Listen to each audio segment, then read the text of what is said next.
Kofi. Papa. Papa me rekumira.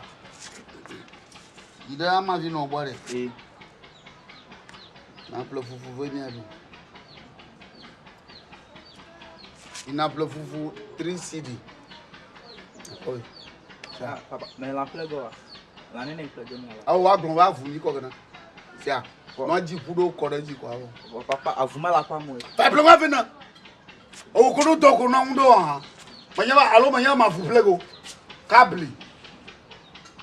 Plego ngene ko afuma la pa mo. Akpo fu ngate la plego ngave do ma. Nyemi no ko.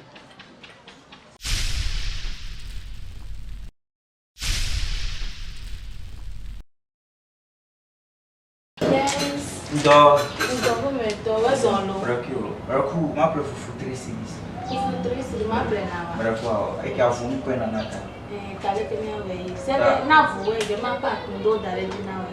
Ama ko hiwa le.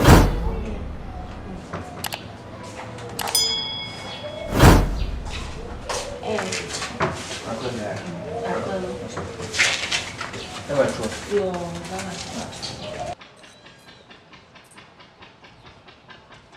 Papa, raku agbo. Agbo. Me teme ya nyo no akonu dare ji nuere. Ta no to no po de chi ajoji no pa. Nyawa.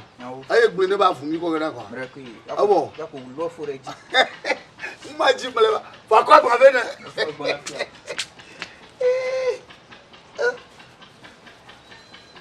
Otolo. Kwa ba vena. Oh, arga komia. Ba kuchibe mi aduma. Akuchi. Oh, papa nya nyi medugo. Modugo. Medivo. Adibo. Oh, hey, tia. Oh, on se bon lo. Aïe. Aïe. Ada flow. Ne ma no ala le ma no de via don do da fie. Wa konya de kape ano yimi avumi ogena.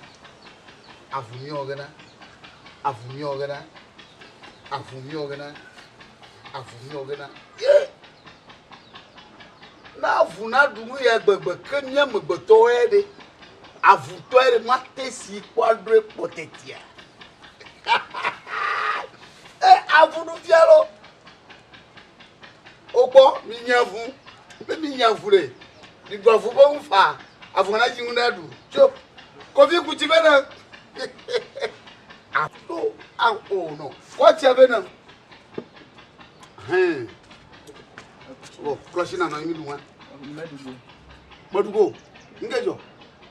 Eme kene ba voto ya ta megbo na nyonwa ta nu ika mo du poto efu ika mo gba yo kokko reji mo kokko venu